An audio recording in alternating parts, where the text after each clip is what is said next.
the godfather of all NBA executives. When he talks, people listen. But that can only go so far. And when you're sitting there across from a 20-something, soon-to-be centimillionaire, wherever he goes, it's not so much come join me. It's come join these other guys on the team. And while they have a great team, they don't have that stud that the other marquee player would want to run with. You're absolutely right. I mean, this is only about who's already in place. So whenever anybody wants to move LeBron around next year, it's, okay, well, who would he be going with? And when this worked the first time, it was he was going to join an in-prime Dwayne Wade with another guy in his 20s. So Pat Riley deserves credit for pulling it off, but I think you could even say, like, he was the secondary piece in all of this. So I'm not going to sit here and start going, what's wrong with Pat Riley? What's wrong with most of the franchises then? Because most of the franchises can't get these guys. It's a flawed way of looking at this. It's like asking everybody that loses in the World Series of Poker what went wrong. Like, well, I lost, and then one guy won. If you asked all these fan bases, does it feel like you never get a big free agent, 90% of them in the NBA would say, man, it feels like our guy can never close a deal. Heat fans should be happy they ever closed it once. I think the expectation is they could keep doing it, and it's not going to be Whiteside and Dion Waiters and Dragic bringing in those other big names. Great points. Welcome to the rest of the world, the Miami Heat and Pat Riley. I mean, this is what other teams have to deal with a lot. Absolutely. Mediocrity. Heat just 6 total games over 500 during the last 3 seasons. Gentlemen, thank you. Here's what we got coming up on SportsCenter this hour at 11:20 a.m. Eastern. World Series champ Chris Bryant joins us live on SportsCenter. He's going to talk about it all, including how he's dealing with the ups and downs of this season so far. Then 6 minutes after that, we dive into the NFL, specifically the AFC South. Is this the season that Marcus Mariota surpasses Andrew Luck as a division's top quarterback? And at 11:36, part 2 of our E60 story of Australian surfer Mick Fanning surviving an attack from a great white shark was a tragedy avoided, but as we learned, tragedy was not something he could escape. That Pop is back in the lineup.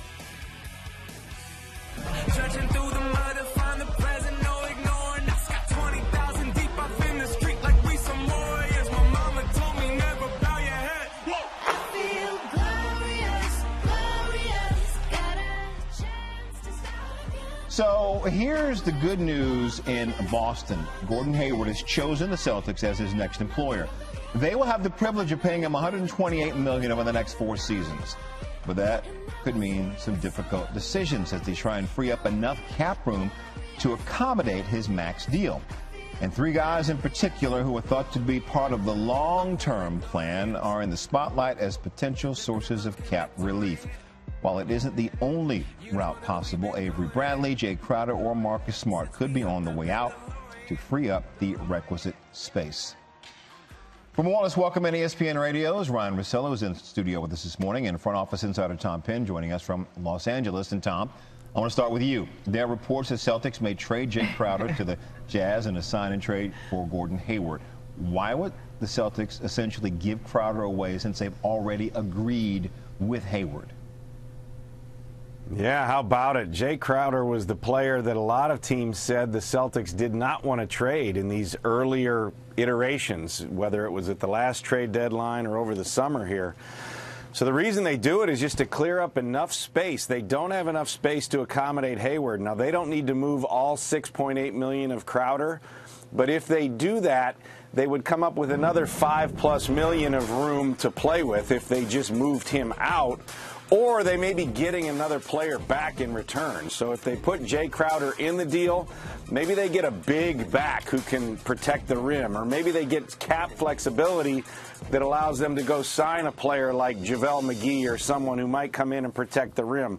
I don't know what they're hearing for any of these players, but it's really interesting to see those 3 names thrown around because they've been critical rotation players for the Celtics coming into this year. And you know, they had a heck of a team, a balanced team, and now you start really messing with chemistry to accommodate Gordon Hayward. You know, and to that point, Ryan, I want to ask you, obviously they're going to have to part with a rotation player to get there where they need to go. Do you think Crowder shipping him out is the right move? Well, it probably makes the most sense because of how some of the positions duplicate. Like, I'm not as worried about positions in today's NBA because it's almost like just throw as many guys out there that can find a way to get a bucket. But Crowder was incensed even when they were cheering for Gordon Hayward when he came to visit. And he's like, look, I'm pretty good. And Crowder is a really good player. But he's also somebody who has cost certainty who this is not just giving him away. Like, I imagine some sort of asset would be coming back. And as Tom references, they still need somebody big around the rim. Like, we're trying to already rank these teams in free agency. We're not a week into this thing.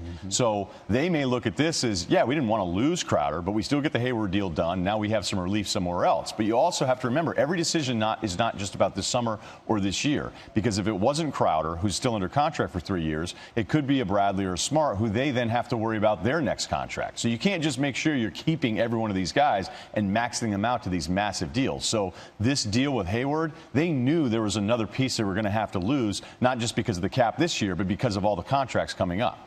Sometimes you're just too reasonable. I want answers after just 1 week of NBA free agency. Come on, Ryan. Yeah, because some of these teams, I'm like, I don't know I can rank them yet. There's like 7 guys under contract. And those guys' cap numbers are obsolete, as you said earlier, which is interesting. Yeah, right. Using the word reasonable, I'm trying to. We're going to try to for this next story. Okay. We learned last night that the Cavaliers offered Chauncey Billups a well below market offer to be their president of basketball operations. Let's bring back Tom here.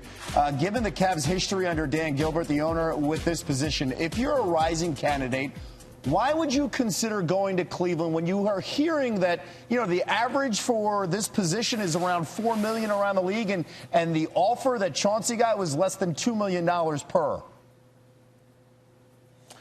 I'm not sure why the money really matters here. I mean, it's supposed to matter, but in this case, Chauncey's made a boatload of dough. I would think he'd be more interested in the right fit and the opportunity to succeed. He's never done this job. He's a rookie GM. If you look at other rookie comparable general managers or presidents of basketball, whatever you want to call them, the number is actually way below $2 million. Most come in closer to $1 million. So I think he's getting double the money here as an offer of what a normal person should get. Now, he's not a normal person. He's Mr. Big Shot. He's a big-time brand in and of himself. And he's sitting at ESPN where he's doing a phenomenal job on the air and presumably can continue to do that. So I think for him it's more about the right fit for the long term. If he really wants to do this job, it shouldn't come down to the money. It should come down more to the opportunity. To your point on that graphic, seems to be we cycle through quite a few people at this organization rather than having stability and long-term opportunity to make your imprint for the next 5-10 years. So it's curious to me the way this news broke, and it'll be interesting to see what happens. There's only really 3 weeks where you need somebody at the helm making these decisions, and we just passed 2 of them with the draft and with free agency. So it may be a while before there's somebody in Cleveland. Brian, you want to weigh in on something like this, considering what this position is and what Griffin did previously in trying to balance this position? Well, Tom brings up a lot of good points. I mean, we have to remember who we're talking about here with Dan Gilbert. He doesn't value this position. He doesn't value this position. So if Chauncey's going in looking for $4 million, which I understand why he would want that. Like, Tom's right about what entry-level GM salaries are, and some people look at Pelinka and go, well, wait a minute, how come he's making all this money with the Lakers? Well, there's another concept of it that he's been in the league. He's been an agent. He's been part of this thing for a really long time, and Chauncey's come from the outside. But I remember when Mark Jackson wanted a head coaching gig. It's like, well, why don't you become an assistant? Mark Jackson's like, because I'm Mark Jackson. I don't need to wait around. And guess what? He didn't have to. He ended up getting the head coaching gig. Jason Kidd got a head coaching gig right away. Some of these guys that are such big-name players go, why would I have to wait and be an assistant GM or take less money than anybody else? I don't need to do that. Let me start the ticker at an even higher number. The problem is Chauncey maybe trying to do it with one of the cheapest owners when it comes to this position, which is so ironic because the last thing you could ever call Gilbert is cheap. Gilbert has been the furthest thing from cheap as an owner his entire time in Cleveland. He just doesn't think the GM should make that much money. He hasn't re-signed any of them. It's fascinating, too, because the GM's going to be pivotal in the next year with the idea of LeBron potentially leaving. But I do think the biggest thing that we learned from that story, and I talked to some sources yesterday about this, the idea that once Billups turned it down, we all just go, oh, LeBron's out of here. He had talked to Chauncey. Chauncey's like, all right, and that's just not true. That conversation did not happen, according to multiple people that I talked to, and then Chauncey even backed that up in his piece with was the undefeated. Yeah. That came out last night. So there you go. Well, I think it's also interesting how much of that determined also Chauncey's decision, thinking that potentially LeBron may not stay. Right. Yeah, I don't think that happened, though. And he's friends with Ty Lue, Right. Yeah. right? People thought LeBron was leaving before the whole Exactly. Chauncey thing. So Yeah, I mean, that's the other thing if you're Chauncey. You're like, wait a minute, you just gave Ty Lue like $7 million and he hadn't been a coach before? And it's just, I mean, we don't have to actually dig that deep. Gilbert's not going to pay the GM a lot, and I could totally understand why Chauncey would want to get paid because he's Chauncey Billups. Ryan, thank you so much. Reason, that's what he brings here to the set. Tom, thank you so much as well. Bringing the numbers as well as Reason as well. Now, let's just throw Reason out the door and let's claim the Sixers are going to win the NBA Finals, right? Because Have fun with that. Fulton's All right, great. go ahead. All right. This is your part of the show. This is my part because I've trusted the process for quite some time.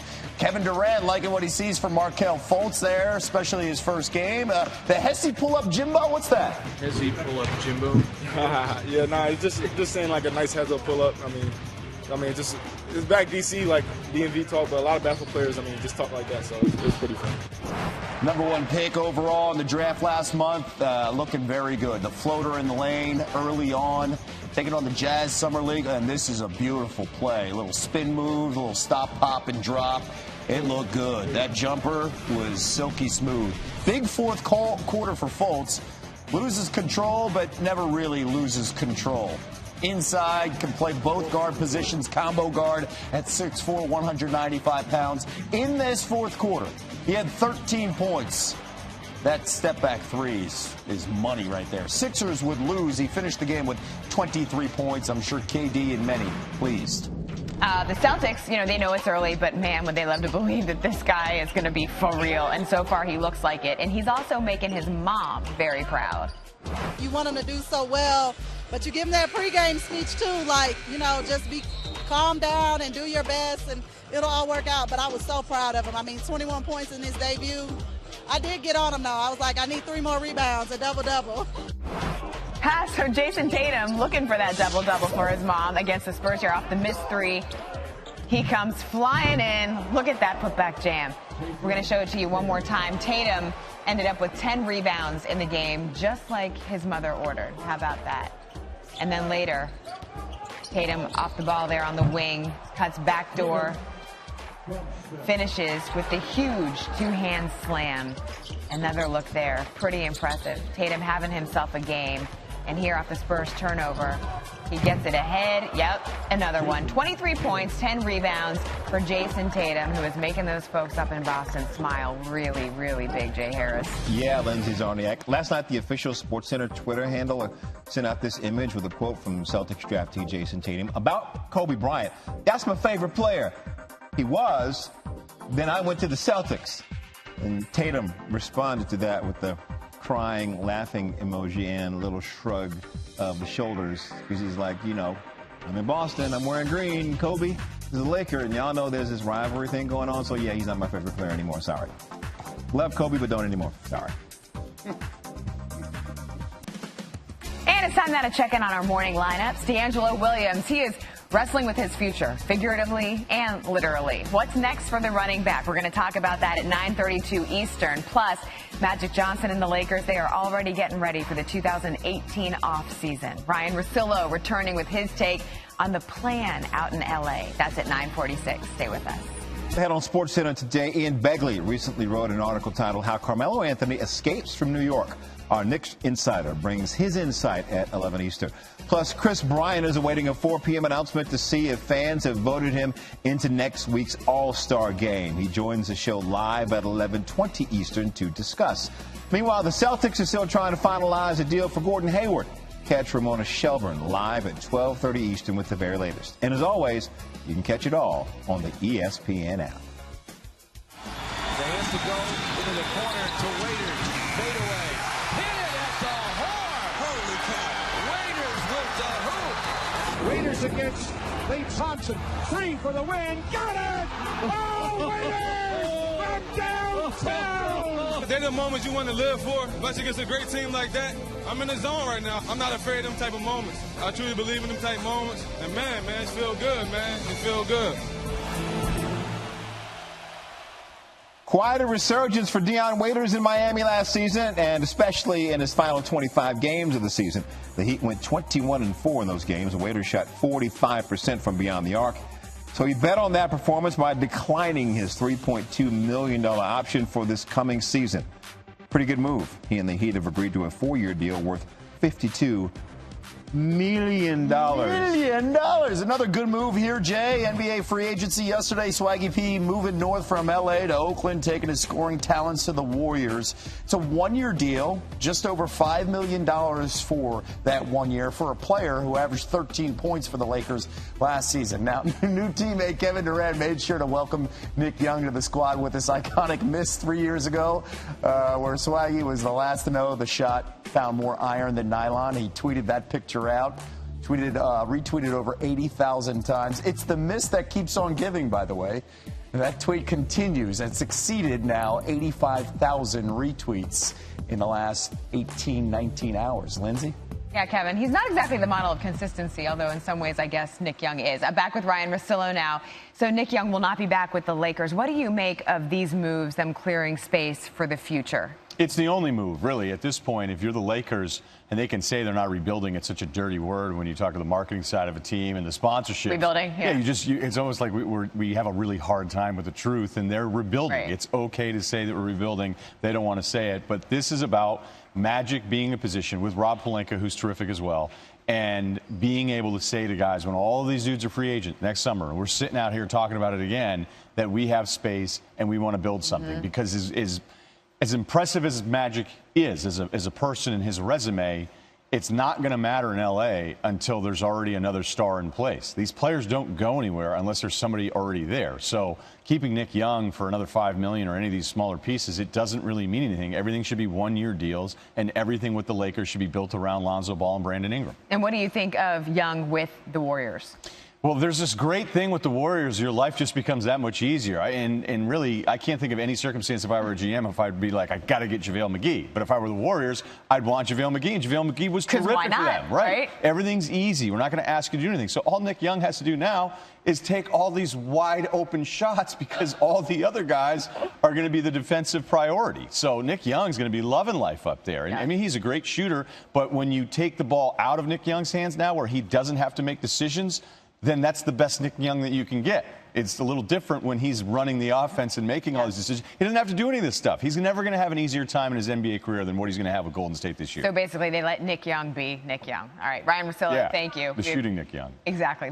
Right, that one. All right, still ahead here, the best from around the sport. And what the heck's going on here? The Cavs made a below-market salary offer of $2 million annually to Chauncey Billups to serve as their president of basketball operations. Our Chris Haynes and Mark Spears are reporting this. $4 million, typically the starting point of what an individual in that role should earn, according to league sources. We need more. We welcome in our NBA analyst, Ryan Russillo, who is with us right now, an NBA front office insider who comes to us from L.A., Tom Penn. Tom, I'm going to start with you. You were in an NBA front office for 11 years. All exciting, I'm sure.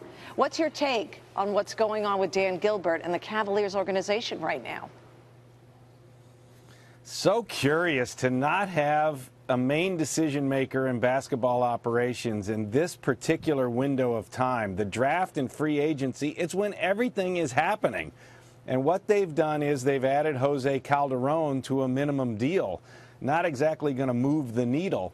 So I find it just so odd that at this particular time of the year, that organization has chosen to go leaderless, so to speak. The top two in basketball ops move out. And Dan Gilbert is obviously making these decisions himself and is very involved and engaged, knows basketball. He can pull the trigger on deals. But at this time of year, Linda, it's not just simple linear deals. You try to hoist yourself into everything that goes on and see if you can make yourself better while all these other trades are happening. Get into a simultaneous trade. So I find it odd that they haven't had a way to attack this and get the right kind of leader in there. It's been Chauncey or nothing. They offered Chauncey apparently $2 million, which he has deemed to be below market. Others would argue that's just fine. You know, I'm not going to get into that point. But they need somebody in the middle of all these deals to try to make their team better. That's the job of the basketball operations leader, and they don't have one. I think the biggest thing here is that if you're looking at Chauncey Billups, he does not think, as Tom points out, that entry-level money. Like, he's going, I'm Chauncey Billups. Like, right. I'm not, like, I know what other entry-level guys make, but, you know, my stock is high right now. Right. So I'm not going to settle here. And if we know one thing about Dan Gilbert that's consistent is that he'll pay any amount of salary. He is the furthest thing from cheap. Highest payroll again this year. Did it the last time LeBron was there. Paid Ty Lue a ton of money, but he does not value this position. So for whatever reason, the way he plans out his business model when it comes to a team, he does not value financially this position. And so if Chauncey was looking for that big payday, which other teams may have done, even though he hasn't done the job before, because they just go on the basketball resume, that wasn't going to happen here for Billups with Dan Gilbert. He's been consistent, at least in that area. Our Ramona Shelburne and Adrian Wojnarowski reporting that the Celtics are working to clear cap space for Gordon Hayward's max contract, discussing trades involving, you guys know the names, Marcus Smart, Jay Crowder, Avery Bradley. Tom, to you, what's the most likely scenario for the Celtics to get this done? Well, it's been expensive so far. You know, every time we would create all that cap room on the cap machine, we never really showed what it took to get who they had to lose to create enough space, and they're not quite there yet. It's been hard so far. Tyler Zeller was waived, and then look at it. Olenek, Jerebko, Young, and Green all renounced, meaning that they take their number off the books and lose whatever preferred rights they have. That frees up the cap space, but they're not done yet. They still need to shave a couple $1 million or $1 million. How depends how you look at it. And they're going to have to move one or two players. So the conversation is around some of these key rotation players at bigger numbers. And, you know, Ryan, I don't know who you think they're most likely to move. It's hard to just speculate because you have to know what they're going to get back for that player. They're not going to just move them to get rid of them if you're talking about Crowder or Avery Bradley. But I don't know. What's your thought? Who should they move? Well, I think that last point's a really good one because when we start looking at the cap crunch here, I've just heard people in the last 18 hours or so ask the questions of, well, you just have to dump these guys. They're all assets. You would want Marcus Smart. You would want Avery Bradley. And you would absolutely want Jay Crowder because he has an outdated contract. He's $7 million per, turns 27 today. He's under contract for about 3 more years, just over that $7 million mark. So there will be teams, especially teams with cap space, that miss out on free agency that would want these. So I think the battle, if you're the Celtics here now, is positional depth and saying maybe Crowder Hayward doesn't necessarily fit, but we know the cost certainty of what Crowder is, as opposed to Bradley, who I'm sure they'd rather keep as the basketball player, but knowing that his new contract is going to be far beyond what Crowder's getting paid right now. Definitely an area worth watching with both of you, Ryan and Tom. You guys will be back next hour, of course, and talk about a possible landing spot for Carmelo Anthony. Look forward to that. Our next WNBA game of the week is a rematch of last year. On a per-year basis, $100 million over 8 years. And Jay, speaking of contracts, Dion Waiters agreeing to a 4-year deal with the Heat that's worth $52 million. And it looks like a pretty good decision to opt out of the second year of his deal, which would have paid him $3.2 million this upcoming season. How about that, right? Yeah, that's a smart decision. You know, and you don't know when you're doing it, but man, when it pays off, I'm sure it's a welcome sign of relief. Hey, staying with the NBA, we're now going to welcome front office insider Bobby Marks. Bobby, it's great to have you with us. We learned more last night about the Cavaliers' offer to Chauncey Billups to become their president of basketball operations. We learned that it was under $2 million. The offer was well below the average salary. What does that tell you about how Dan Gilbert values this position when he's making a perceived lowball offer to his first choice? Well, I think what it tells you is that Dan Gilbert has no regard for the general manager's position in the NBA. And I think just talking with league executives yesterday, that the theory is that Dan Gilbert thinks that you can roll out the ball and let LeBron James take over here. And I think he's going to learn the hard way next summer. I really do. And where this Cavaliers team goes next summer, if LeBron James does go into free agency, it's going to be a lesson learned here. Find that wild when you say learn the hard way, considering he's gone through this already. You know? I know. And does he think that LeBron is going to stay? Like, what are you hearing that he actually thinks? Well, I think he's treating it as LeBron James is on the last year of his contract, and the likelihood is that he'll opt out and he'll be a free agent once again, and he'll go through his options right now. And I have high regard for Kobe Altman, their assistant GM, who's taking over right now. But just talking with teams, they regard that job as the hardest in the NBA, and that is not an easy job to take over. And whoever takes over, The question is, do you want to be the person who drives LeBron James out of Cleveland? Yeah, that's not a good way to start a legacy Good here. luck. Yeah, because you're caught in a tough place. You have an owner who has a high demand, and then you have a superstar, the greatest basketball player right now on the planet, who also has a high demand. You have to find that middle ground, and we saw that previously with Griffin, who did a great job. Let's go to the Celtics here now. Woj and Ramona Shelburne reporting last night that they're in discussions with the Jazz to do a sign-and-trade deal for Gordon Hayward that would send Jay Crowder to Utah. They play the same position. What are the benefits for the Celtics to trade Crowder? Well, I don't see any benefits right now at all. I don't. I know there's an overload at the small forward position when you drafted Jason Tatum, you have Jaylen Brown, Crowder, and now you had Gordon Hayward. I think it's best to hold on to him and maybe use him and maybe Avery Bradley as an asset in the future here. I think you could still get away with moving a Terry Rozier or Demetrius Jackson, Jordan Mickey. I know you'll be about 300,000 short of the max number, but if I'm the Celtics, I'm going back to Mark Bartelstein, the agent for Gordon Hayward, and saying, hey, this is what we have. We've got 29.3 instead of 29.7 million. We want to use Jay Crowder down the road to maybe get us a center here. That's fascinating. It is, right? Yeah. You got to position your peeps. Yes. As for the Lakers, they've been really quiet this offseason. As you look at the current contracts on their roster, how do you see them being set up for future moves?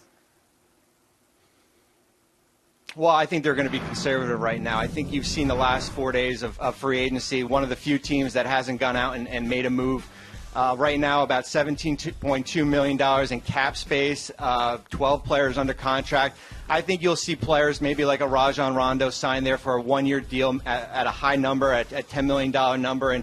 And that will preserve the Lakers' flexibility next summer. I also think you probably won't see any rookie extension talks when it comes to Julius Randle, just to preserve that room.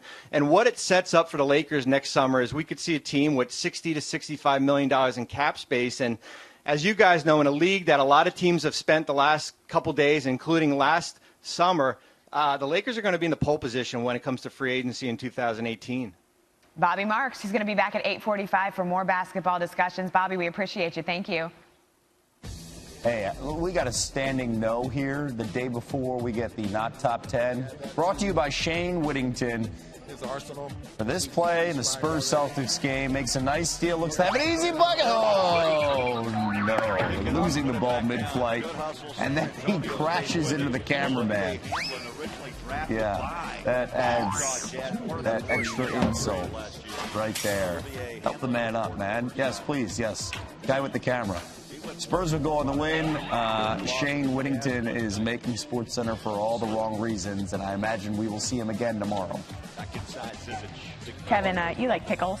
Yeah. This is top in a pickle, right? I've seen some pickles. From baseball to the NBA, top son, Jason Tatum, an impressive 21 points, 7 boards in the Summer League debut. His mom's proud. You want him to do so well, but you give him that pregame speech too, like, just be calm down and do your best, and it'll all work out. But I was so proud of him. I mean, 21 points in his debut.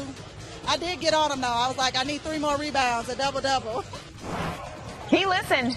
He was looking for that double-double for mom against the Spurs off the missed 3. Yep, flying in. Look at that. Down the lane, the putback jam. He had 10 rebounds in the game, just like his mother ordered. Later, cutting back door, finishing with the 2-handed slam. Another look at that one later on. The Spurs turning it over. Tatum. There you go, 2-handed slam. And then later, Tatum getting down on the break. Taking it down, throwing down. Another one-handed slam. 23 points, 10 rebounds. That was his final. The Spurs won, though, 81-70. But you can imagine that he made his mother pretty proud. Oh, yeah. And you know who else is proud? Danny Ainge looking very good. Ainge trading that #1 pick overall to get Tatum at 3rd overall. That #1 pick went to the Sixers and Markelle Fultz. This was on Monday, his debut in the Summer League. That pull-up 3, and then prompted Kevin Durant to tweet out the Hesse pull-up Jimbo was smooth. Fultz from DeMatha High, powerhouse in D.C., same area that Durant's from. Some context here, Markelle. Yeah, no, it's just saying like a nice heads-up pull-up. I mean, it's back D.C. like DMV talk, but a lot of basketball players, just talk like that, so it's pretty fun. Fultz breaking out a couple new moves that we saw on Wednesday. The Washington product. Floater in the lane right there, streaking down the court, and then I like this one. A little stop, pop, and drop right there. Silky smooth. He's still, again, this is his first week of playing professional hoops, and yeah, trust the process. The air ball right there. In the fourth quarter, though, the 6'4" combo guard was feeling himself from the outside. The triple, then from the wing, another triple. Inbound pass nearly stolen by Dante Exum, and then Fultz recovers, drives, always in control going in. 23 points, 13 in the fourth quarter, had 5 assists, 5 rebounds, 6 turnovers. Trust the process. Jazz would go on to win by 6 points, but Markelle Fultz showing that he can do it all offensively. Brian Russillo joining us now. What have you seen from these two guys, Fultz and Tatum? It's 1 week, but what have you seen so far? You just look for, I think, movements, just certain movements that go, okay, that looks like an NBA player. And those hesitation dribbles from Fultz, like, there's really not much you can do with that. I don't care who you are defensively. And some of these step backs from Tatum and these Tatum's ability to get into a dribble and then just pull up even in transition that we saw glimpses of at Duke when he started handling the ball. Like, that's a shot that just not a lot of guys are even going to hit in the league. So that's the stuff that you see. For the most part, these summer games are terrible. I watched a Pistons Magic one the other day that I thought was a D-League summer league game, and I was like, oh, wait a minute, this is the NBA. So I don't want to get too carried away with the Summer League stuff because really Summer League, I only use the outcomes that back my opinion of a player. So if I think a guy's great and he has a great Summer League, I'm like, I told you guys. And if I think a guy's terrible, there are so many players that put up huge numbers in Summer League that end up doing nothing. But I think when you're talking about guys that only spent 1 year at college and show you real NBA offensive moves, that's a win for everybody that thinks these players are good, and everybody thinks these guys are great. That's true. That's true. Let's talk some business now. Ramona Shelburne and Adrian Wojnarowski reporting the Jazz in discussion with the Celtics to do a sign-and-trade deal for Gordon Hayward that would send Jay Crowder to Utah. What are the benefits to the Celtics for the trade Crowder away in the situation, opposing to just releasing? Well, you don't want to release him because he's actually an asset here. When you think about the fact, and by the way, today's his birthday, so happy birthday to Jay Crowder. He's owed, at 27 years old, 3 more years that average just over $7 million a year. He can shoot from 3. He's a starter in this league, and he's a pretty good defensive player. So there's a lot to like about Jay Crowder. So you would never actually just straight out release him. He's someone you're going to get an asset back for, especially with that contract in today's world. But the problem is that when the cap was calculated here, every team thought there was going to be maybe 3, perhaps even more than that, million to work with. And that's not the case. So it's really, really close for this logjam of all these Celtics players that they've had through the draft the last few years to try to fit this all in to give Gordon the max. Now, for Utah, that's a benefit because at least they're going to get something back here. It doesn't have to match the salary of what Gordon would be doing here. So you'll at least get a little piece back. And Jay Crowder's a starting small forward in the NBA. There's so many forwards on the Celtics team, too, that you think logjam-wise, trying to get Tatum out there, who I believe is better than Jaylen Brown, but still liking Jaylen Brown off his rookie year. That's just a lot of minutes for that forward position. So then what would you do if you don't think that sending Crowder away is the right move?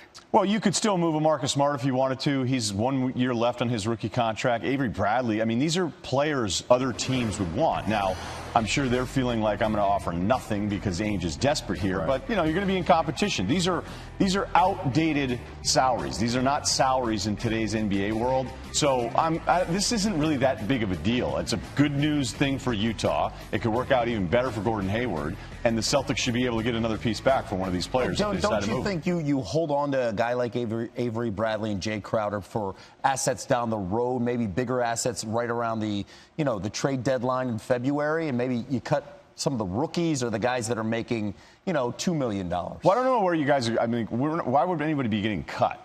Like, you wouldn't be cutting any of these guys. You see what I'm saying? Oh, okay. Then you try to move one of these guys. The guys that like the Roziers, you can get something, maybe a second round. Yeah, but those guys make so little money. Like, I was doing the math this morning on it.